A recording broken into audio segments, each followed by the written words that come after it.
Dans quelques instants, cet avion va se poser à Bagdad. C'est l'un des rares vols commerciaux à atterrir dans la capitale irakienne. Aujourd'hui, c'est le moyen le plus sûr de se rendre en Irak, mais il y a toujours un risque. Être abattu en vol par un missile tiré par la rébellion. À bord, le sujet est tabou, mais tout le monde y pense. Ça y est, on vient de commencer la descente, en feuille morte, au-dessus de la piste. Il essaie de ne pas s'en éloigner. Bon, le problème, c'est que, comme ça, a priori, c'est bon pour la sécurité, mais c'est jamais parfait. Mon dernier voyage à Bagdad, c'était il y a 6 mois. Ce pays me tient à cœur.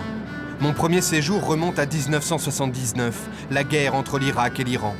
Depuis, j'ai couvert tous les conflits menés par Saddam Hussein. Mais aujourd'hui, les journalistes n'y travaillent plus comme avant. Ils n'y sont plus les bienvenus. Là, tout a été rasé afin d'avoir un champ dégagé pour éviter les tirs contre les avions. Voilà, ça y est, on est posé. Déjà applaudis.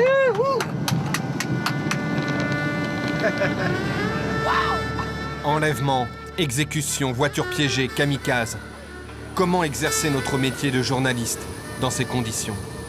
Qu'ils soient français, américains, britanniques ou allemands, la réponse, ce sont eux, les derniers reporters encore présents à Bagdad, qui vont me la donner. Première précaution, s'assurer qu'une personne amie m'attend. Un passager me met en garde. Non, mais là nous, soit on a des chauffeurs à nous, soit des types avec qui on travaille, qu'on connaît depuis longtemps, depuis 2-3 ans, qui sont de confiance. Ouais. Parce que maintenant, ceux qui travaillent avec nous, ils prennent autant de risques que nous. Regarde, les types, je sais pas, ils sont ils se font enlever, je crois. Oui, mais ils vont... Ah oui, ils peuvent faire double jeu. Tu veux plus faire confiance, c'est ça que tu veux. C'est ça.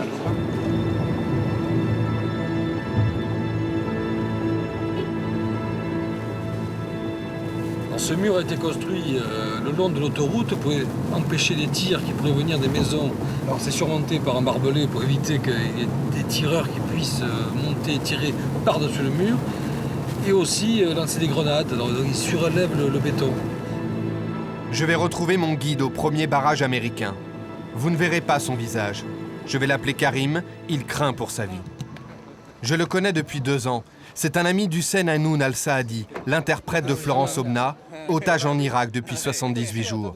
J'ai confiance en Karim. Il ne faut surtout pas coller ces convois militaires parce que c'est eux qui attirent le feu. La route de l'aéroport est dangereuse. Elle a mauvaise réputation. Les étrangers sont des cibles.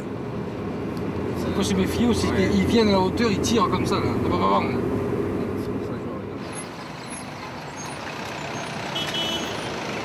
C'est fermé aujourd'hui là. Comment on fait là? On va prendre... Ces petites rues là, c'est toujours dangereux de prendre ces petites rues. On va voir si une voiture qui nous suit. S'il n'y a pas une voiture qui nous suit, alors ça va. Parce que là par exemple, il n'y a personne, on se fait coincer là. Ah oui, bien sûr. Ça prend 3 minutes. Hein. Oui, pas même pas. Une minute, ça suffit pour faire tout. Hein. Fermé là aussi. Hein. Tu peux rien faire là. Ou tu passes, ça interdit. Là, tu peux pas passer. C'est assez énervant parce qu'à cause, par exemple, de ces barrages qui changent tous les jours, ben, nous, on fait des kilomètres en plus et on prend des risques. J'arrive enfin à l'hôtel. Son nom restera confidentiel, question de sécurité. C'est ici qu'habitait Florence Obna, la journaliste du quotidien Libération. Des vigiles, armés de Kalachnikov, contrôlent les voitures. Un gardien vérifie que des explosifs ne sont pas dissimulés sous le châssis.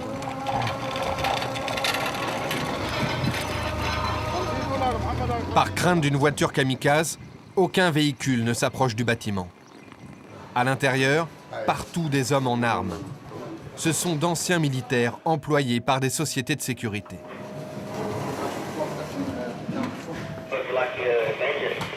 Je retrouve un journaliste français, Patrice Claude, du Monde. Depuis 3 semaines, il est ici en reportage avec son chauffeur et son interprète. Nouvelle mise en garde. Pour les Irakiens comme pour nous, le danger est partout. N'importe quel moment, voiture piégée, explosion, tir des Américains, c'est ça qui nous fait peur plus que le travail avec les journalistes. Le travail avec les journalistes, c'est notre travail. J'ai pas peur, moi. Les inconnus, oui. On a peur des inconnus dans la rue. Même ici à l'hôtel, ils peuvent aller côté ou des types de réception. Ah mais moi je crois qu'il n'y a absolument aucun doute. C'est sûr. Aucun doute. Oui, parce qu'il y a plus de 300 personnes qui travaillent dans l'hôtel. Je suis sûr qu'il y en a 2 ou 3 qui sont en contact avec des résistants ou des criminels. Un seul suffit. Oui, un seul suffit. Peut-être juste pour de l'argent. Ils payent de grosses sommes. Voilà, on était... Quelquefois, j'utilise pour que personne ne sache que je travaille avec les étrangers. C'est pour ma sécurité. Si quelqu'un sait que ça peut être très mauvais pour vous, Ouais, je dirais à personne que je travaille avec les journalistes, que ce soit des étrangers, parce que c'est une cible pour les gens qui cherchent à kidnapper quelqu'un qui travaille avec les étrangers pour voir l'argent, bien sûr. Ils prennent des risques en travaillant pour nous. Hein. Ils prennent des risques. J'accompagne Patrice jusqu'à sa chambre. c'est combien, 205? Oui, je suis Mais dis-moi, là, tu es juste à côté de la chambre de France? Oui. La chambre est vide depuis son enlèvement le 5 janvier dernier. J'ai pas lavé la voiture, c'est mieux. Hein. Voilà, dès que tu sors de l'hôtel, le danger commence. Ouais, ça commence là. Ça commence. La meilleure des protections, c'est aussi la discrétion, non? Ouais. Hein? C'est parce que vous êtes comme une fortune là. C'est écrit sur vos fronts là, affiché des millions de dollars, c'est ça. Hein? Parce que ça vaut le coup là de vous kidnapper. La voiture immobilisée, nous sommes plus vulnérables. Un autre danger nous menace. Par exemple, la voiture piégée, là, c'est pas bon. Là, hein? Ouais. Qui est derrière, qui est devant, ça c'est pas bon. السلام عليكم صحافة Bonjour. فرنسيني Hôtel Palestine, une forteresse gardée par les soldats américains. C'est là que je retrouve Anne-Sophie Lemoff, l'une des dernières journalistes de Bagdad. Elle est âgée de 30 ans et travaille en Irak depuis 11 mois. Elle collabore avec plusieurs médias francophones. Elle connaît tout le monde dans cet hôtel, devenue l'une des cibles des rebelles. Elle salue Saif, un petit gamin qui traîne toujours avec les GIs, malgré le danger. Quand Anne-Sophie vient ici, c'est uniquement parce qu'elle doit intervenir en direct à la télévision. Le plateau est installé sur le toit, un endroit à risque. Et donc parfois il y a des attaques qui arrivent même pratiquement tous les soirs avec des ripostes américaines. Et souvent il y a des tirs qui partent de cette place du paradis qui porte mal son nom. When? Today? En plus, les Américains, je crois qu'ils ont mis des snipers un peu dans les étages. Ils ont mis des snipers partout, c'est truffé de snipers, donc tous vos faits et gestes sont contrôlés, mais ça reste un endroit très très dangereux, donc voilà. Voilà. Nos amis sont peut-être en train de nous avertir qu'il faut cesser de filmer. Les tireurs d'élites américains n'apprécient pas notre présence. Ils n'ont pas de haut-parleurs, mais ils ont des bons Kalachnikov, ils ont des bons M16 et ils ont des bonnes visus qui peuvent te réduire en miettes. Ils n'aiment pas qu'on les filme. Ils n'aiment pas les journalistes en général.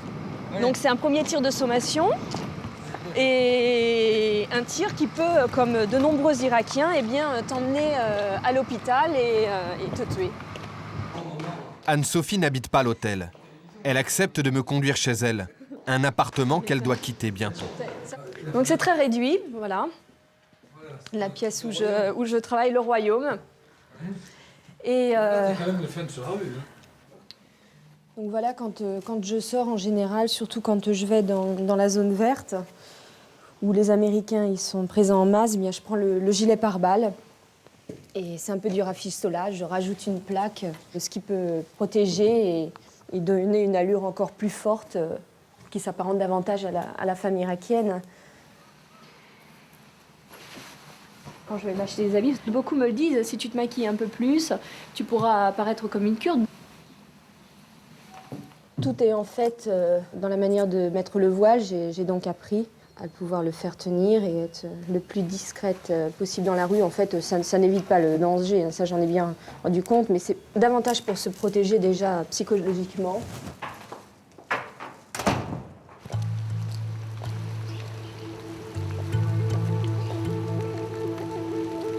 Dans la rue, la jeune femme reste aux aguets. Être vigilante, c'est pour elle une question de survie. Donc là, c'est pas... nos yeux sont un peu comme des radars. À chaque voiture qui passe, on se demande si c'est pas une voiture qui va nous exploser à proximité. Donc c'est toujours un peu l'inquiétude. Bon. Je crois que la plus grande inquiétude, c'est tout de même les rapts.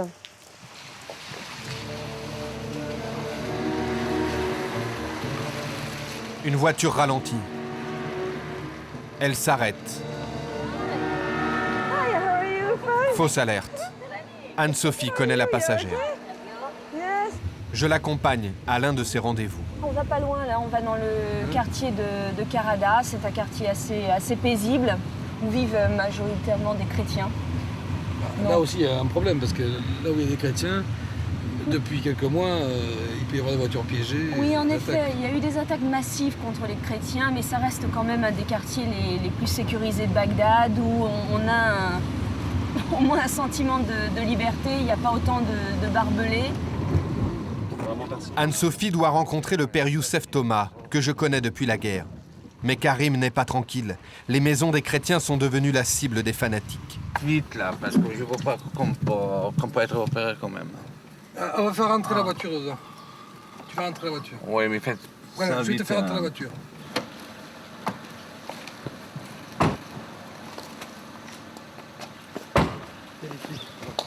Vous allez bien?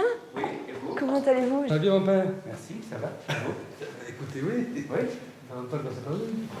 Alors, vous êtes accoutré Mais oui, quand on s'était... à la circonstance. Oui, mais quand on s'était rencontrés, c'était, vous vous en souvenez, c'était Oui. Juste après la guerre et Oui. on n'assistait pas à autant de radicalisme finalement. Oui, vous c'est étiez ça. assez optimiste. Oh, je suis Alors toujours- vous êtes toujours optimiste Ouais, malgré la situation? Oh, vous savez, Ouais. Vous en avez vu d'autres? il n'y a que le vrai qui va gagner. Mais vous êtes bien d'accord de toute façon qu'en tant que journaliste, les journalistes ne doivent pas déserter l'Irak. On est quand même des témoins et on est comme des passeports, des possibilités de se faufiler et de témoigner des atrocités qui se passent dans le pays. Oui, s'il n'y avait pas les journalistes, on serait vraiment coupé, complètement coupé. C'est pour ça que je refuse jamais les interviews avec l'Occident, parce que il faut que le monde entier sache ce qui se passe à l'intérieur du pays. Il faut. Parce que sinon, les gens vont se faire des idées. Mais je trouve que les journalistes, ils ont leur devoir à faire, c'est-à-dire essayer de faire parler tout le monde et de transporter une espèce d'objectivité de la vérité. La vérité de la coalition et la vérité du peuple irakien. Courage pour vous également. Hein. Merci vraiment, nous sommes étonnés de votre courage, votre ténacité justement de montrer ce que nous vivons au monde entier. Bravo, vraiment. Il est temps de partir. Notre chauffeur est inquiet. Il a vu passer une BMW suspecte. Enfin, pas le même chemin. Où est-ce qu'elle est passée la BM? Devant? C'est par là. Il y avait combien de personnes? 2 personnes là-bas. Le tout, c'est de bien regarder si on n'a pas été suivi. Je crois pas que tout à l'heure on a été suivis, mais... Non, on n'était pas suivi, ça c'est sûr. Moi j'ai regardé. Non, mais ce qui se passe, c'est que les voisins peuvent... Mais... Qu'est-ce que c'est que ça?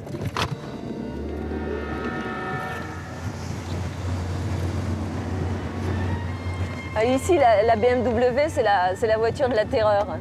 Parce que bien souvent, les gens qui kidnappent sont en BMW. Ou alors dans des sortes de camions. Non, des 4x4.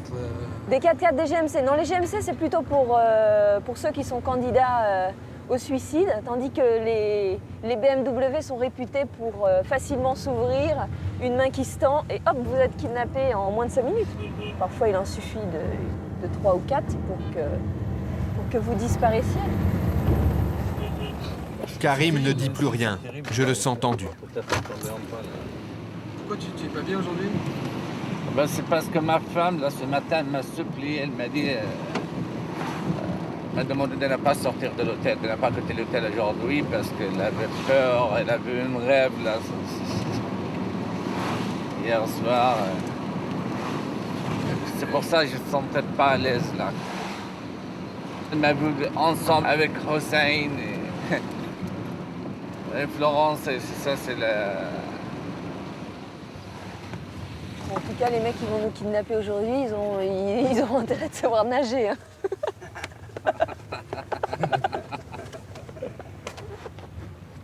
Anne-Sophie va rentrer chez elle, un moment délicat. Maintenant, il faut vraiment s'arrêter devant, concret, on rentre. Les points finis, ils nous voient rentrer, on est plus visible et ensuite on prend... Faites bien attention à vous. Cours-toi comme il faut, là.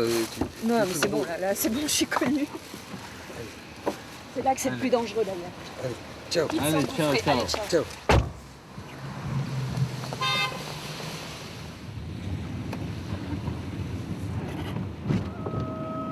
État d'urgence, couvre-feu la nuit dans Bagdad. Autour de l'hôtel, des gardes veillent. Ils ont la détente facile et se précipitent au moindre signe suspect.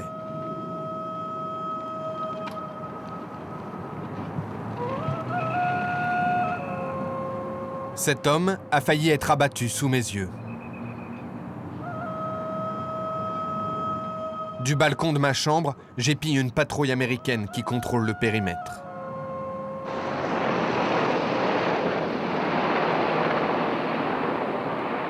Ce matin, j'ai rendez-vous avec Abbas, le frère d'Hussein Hanoun al-Saadi, disparu avec Florence Omna.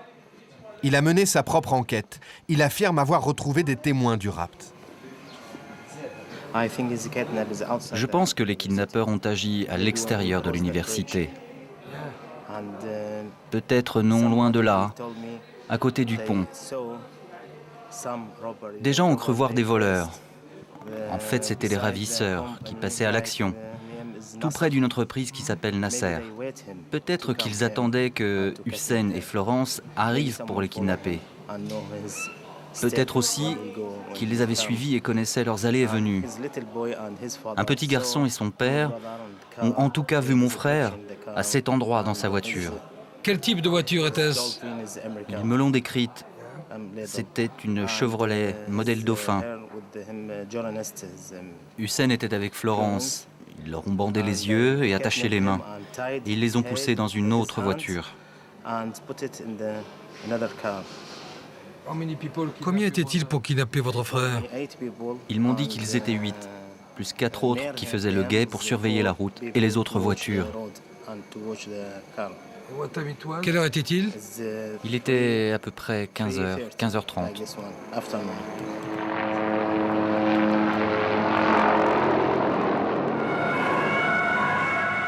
À 6h30 ce matin, une énorme déflagration a réveillé Bagdad.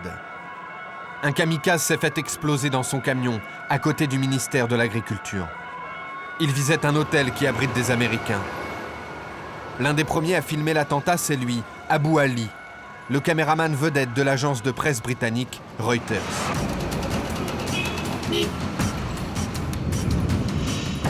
Après chaque tournage, le reporter irakien retourne très vite à l'agence. Son métier n'est pas sans risque. Il s'est fait casser un bras par un soldat américain. Il a été menacé plusieurs fois par les insurgés. Pour accéder à Reuters, il doit se faufiler entre les murs de béton qui dissimulent l'agence de presse. Abou Ali est arrivé? Il est ici. Comment ça va? Merci pour les images de ce matin, c'était très bien. Il fait vraiment du bon boulot parce que sur sa moto, il est rapide. Il arrive le premier là où ça se passe. Lorsqu'on entend une explosion, il est important d'y aller rapidement pour avoir les images. En voiture, ça prend du temps. Il y a des embouteillages. Abou Ali, lui, peut arriver très vite grâce à sa moto. C'est pour cela que lorsque CNN, une chaîne française ou n'importe quelle autre chaîne reçoivent les premières images, en général, c'est grâce à Abou Ali. Avec ses journalistes, Andrew McGregor, le patron de Reuters ici à Bagdad, mène une vie de reclus. Il estime cependant être beaucoup mieux loti que des journalistes sans moyens, comme Anne-Sophie. Pour les journalistes, en particulier ceux qui travaillent pour des petits médias en France, en Grande-Bretagne ou en Amérique, c'est très difficile de travailler ici, parce qu'ils n'ont pas d'équipe irakienne. Comme ils ne disposent que d'un petit budget, c'est souvent compliqué et risqué pour eux. C'est très dangereux de se déplacer dans la rue pour interviewer les gens. Je peux comprendre les petits journaux qui décident de ne pas envoyer de reporters. Nous, à Reuters, on a de la chance parce qu'on est un gros média. On travaille avec des étrangers et des Irakiens. On a des gardes du corps.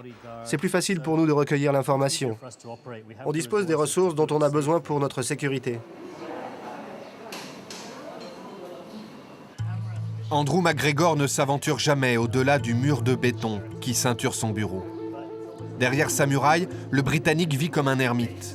Coupé du monde extérieur, il travaille, mange et dort sur place. Même pour rejoindre sa maison, à quelques mètres de son bureau, il emprunte des couloirs de béton. C'est la seule promenade qu'il s'autorise. Voici la salle où les gens peuvent faire de la gym. Quand vous ne pouvez même pas aller dans la rue, il faut bien faire quelque chose. C'est notre télévision.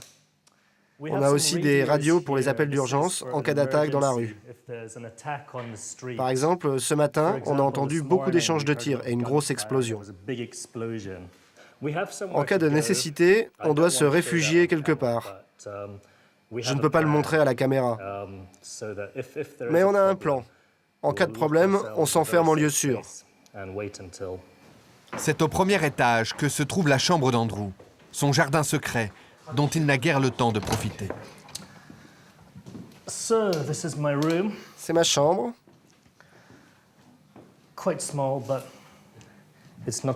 Petite, mais pas trop mal. Oui, j'aime Tintin, parce qu'il est reporter. Mais il n'y a pas de Tintin en Irak.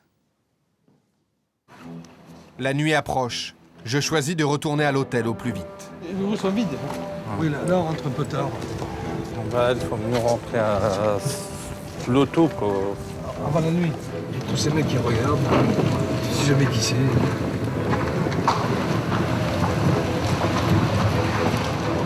On devient vite paranoïaque. Il vaut mieux l'être.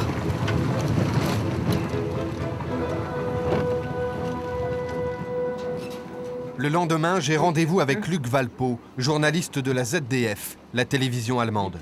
Lui aussi vit comme un assiégé. Ça va? Alors, enfin, oui. Si tu regardes dehors, mais je vais vous laisser juste un petit coup d'œil. Mais il y a pas mal de maisons autour, donc on n'est jamais sûr si on n'est pas guetté. On a une double protection ici pour les vitres. Il y a un film synthétique qui, en cas d'explosion, ne pas les glaces. Voilà. Si tu as évidemment un tir direct, tu ne survivras probablement pas. Tous les reporters de la ZDF, d'ailleurs aussi de l'ARD, je crois, qui sont empêchés sur les lieux ici, ils ont suivi un entraînement paramilitaire, enfin non, militaire, soyons concrets, avec l'armée allemande. Entraînement de base en cas de risque, en cas d'attaque, un peu de théorie aussi. Qu'est-ce que des bombes, qu'est-ce que des grenades, des mines. Mais Luc n'est pas à l'abri du danger. Avant le rap de la journaliste italienne Juliana Sgrena, il était sur les mêmes lieux. C'est le camp où les réfugiés de Fallujah vivent pour l'instant ici à Bagdad. Exactement le même camp que Juliana est allée visiter quelques jours après qu'on a été là. Et moi, je savais que c'était dangereux. Je ne pensais pas que c'était dangereux à ce point-là, sinon je ne serais jamais y allé. Je n'ai pas été assez vigilant. Et j'étais très choqué, par ailleurs, quelques jours après, quand j'ai su que c'est exactement là qu'ils ont enlevé Juliana Sgrena. Il n'y a pas de lieu sûr à Bagdad.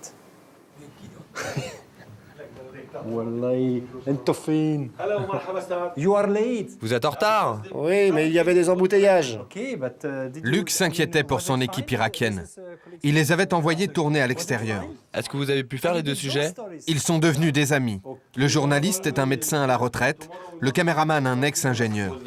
Tous ont à cœur de bien faire, car ils savent que pour Luc, il est impossible de partir en reportage. J'essaie de sortir parfois, on prépare un peu, mais c'est très rare, oui.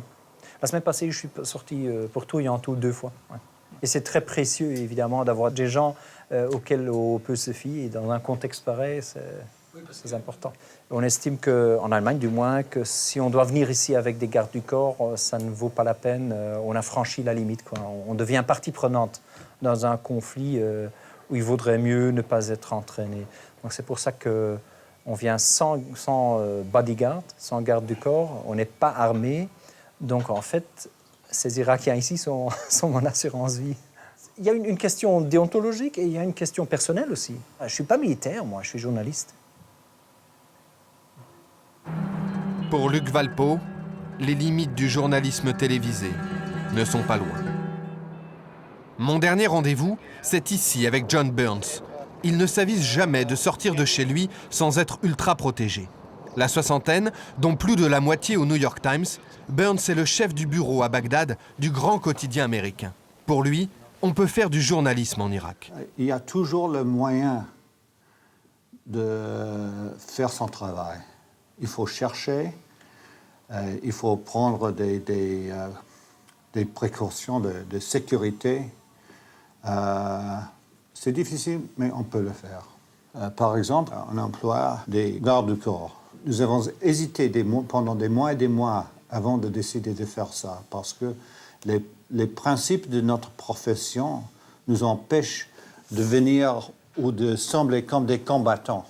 Mais quand même, ma responsabilité comme chef de bureau ici, avec centaines d'employés, c'est d'assurer les vies de ceux qui travaillent ici. Les opinions qui ont été exprimées dans les pages du New York Times ont été, dès le départ, contre la guerre. Mais nous sommes des Américains, ce sont des Américains qui ont 150 000 soldats ici, qu'il faut accepter que si le ravisseur décide de kidnapper un correspondant du New York Times, ça serait la fin de la chose. On ne peut pas savoir comment on va se comporter dans une situation comme ça, après des jours, des nuits, des semaines de peur, peut-être de la torture par les ravisseurs. Mais je pense, et je dis à mes collègues qui arrivent ici, si ça arrive, il faut se souvenir qu'ils peuvent, s'ils décident, prendre votre vie. Mais ils ne peuvent pas prendre votre dignité. Pour moi, si les ravisseurs viennent, c'est un désastre. Il n'y a aucun exemplaire où les forces spéciales de l'Amérique, ils ont réussi à libérer un journaliste avec la force. Aucune. Si concernant Florence Obona, il semble que ce soit un groupe criminel et pas politique.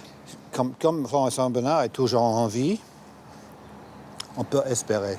L'expérience pendant les derniers mois avec les deux Français, avec Screna, ça indique que le plus long qu'ils restent en vie, le plus long qu'ils sont avec leurs ravisseurs, plus grandes sont les chances qu'ils vont rentrer en vie.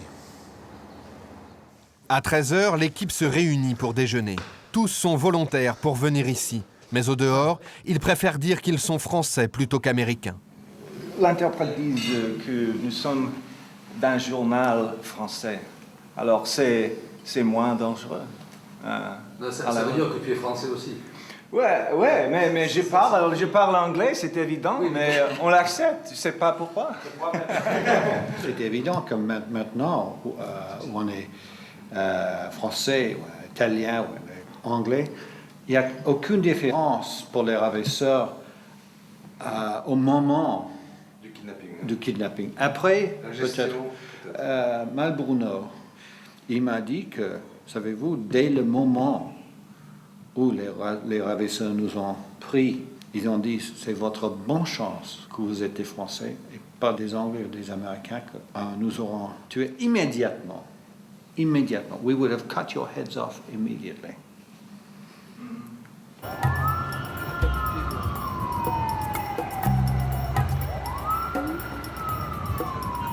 Avant de quitter Bagdad, dernier échange avec mon confrère du Monde, Patrice Claude.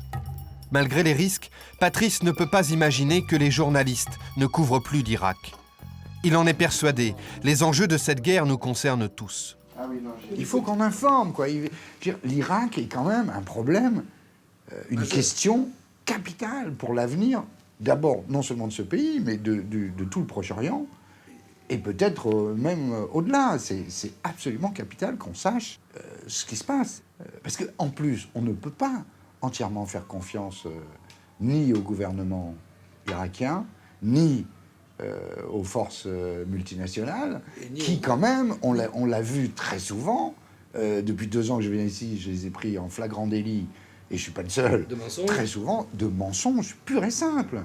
Sans une information honnête, crédible, vérifiée par des professionnels, on n'a plus de démocratie.